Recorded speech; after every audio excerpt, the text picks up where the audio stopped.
Hi guys, this is Chris from Feasted at the ISBW studio. Thank you to the LEP for inviting me to provide this message for the conference this year. Wow, what a year. It's been absolutely bonkers from start to finish, hasn't it really? You know, lots of twists and turns. So really what I'm here to do is to give a little bit of insight into how Feasted has sort of ridden the storm through this year, and I guess, you know, we're only part way through that. There's lots more to come, and really how that's affected us and you know, how we've dealt with some of those things. So at this point in our development as a business, we're 3 years in, you know, we've been quite fortunate. We have had an amazing project on the horizon, which has resulted in us creating a brand new course at Stoke-on-Trent College.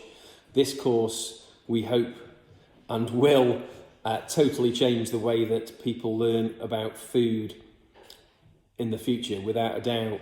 You know, just basing that on some real key principles such as local contexts, community, and sustainability in the future of food. We need to change the way we educate. And I guess that's the massive learning point for me as I gain more experience in my business, is that, you know, it's embracing change. It is absolutely about looking for those ideas that can sort of force that change or push that change forward. I think that's really, really key. You know, living outside your comfort zone is a massive thing as well, I guess. And I'm the novice here. You know, I'm not an expert. I guess there's more people within the virtual space watching this who know far more about business than I do. And I, you know, I'm here just to live the challenges and just go for it, you know. I've been sent a few questions which I am going to go through now. So operations during lockdown 2, what has changed?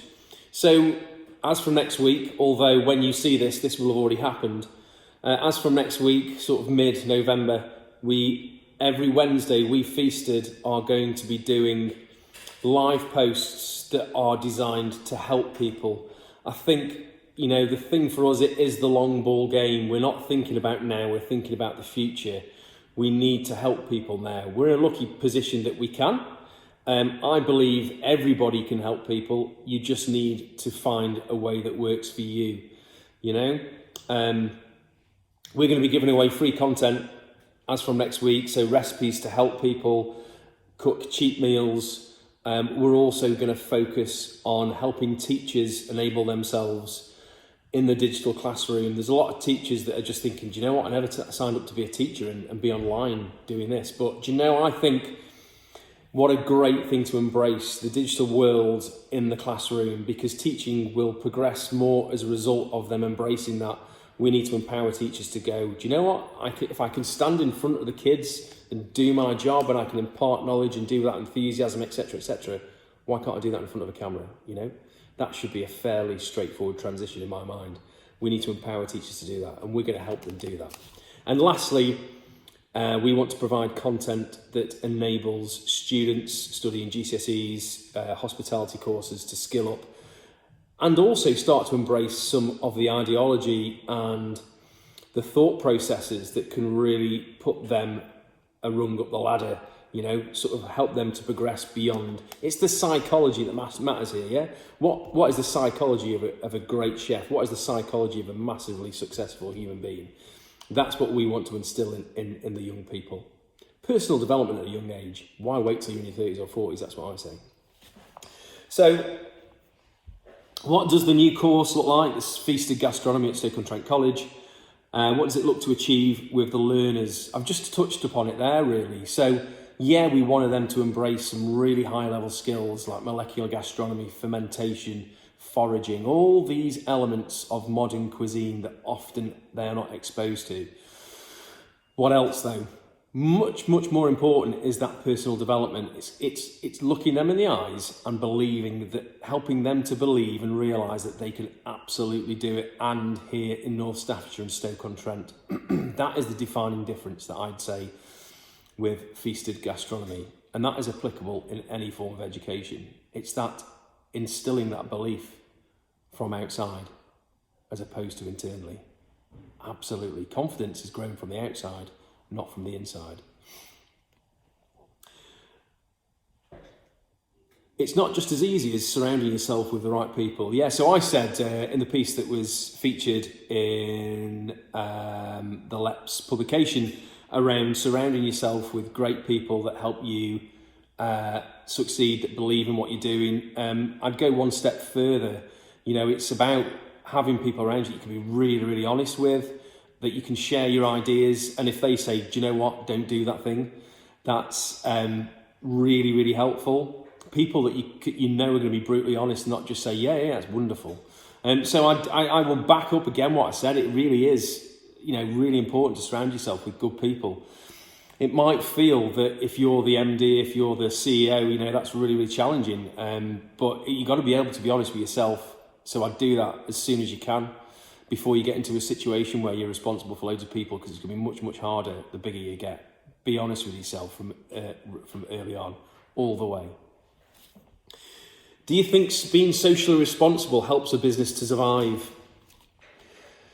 I have a really weird sort of like feeling about this, because being socially responsible, I guess you've got to ask yourself why you're doing it. Are you doing it because you believe in it, or are you doing it because you think you need to make your business like relevant and appeal to people more?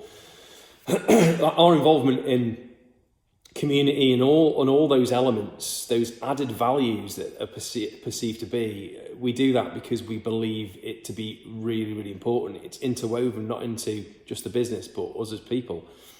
So I think being socially responsible is amazing, but be authentic. Don't pretend, because people will find out, and that's a dangerous game. Is there anything else that you'd advise businesses to do who are struggling? Look to diversify, look to have a clear message, you know, help people. The best way to clear your head is by helping people, absolutely all the way. You know, I believe that through doing that, good things will happen.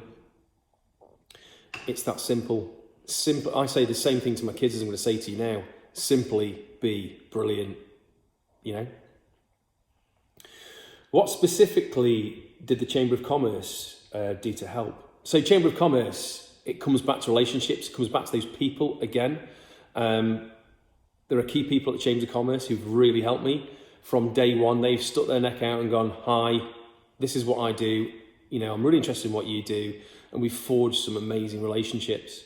And I'd say that, you know, Chambers of Commerce is one example of an institution or an organisation that can help, you know, right down to individuals, all the way up to institutions and organisations. Find people who understand what you're doing.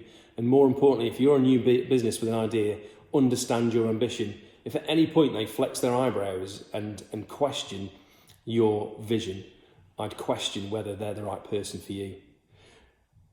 Guys, take it easy. Have an amazing conference, albeit digital. I hope that's helped, and look forward to catching up with you very, very soon. Take it easy.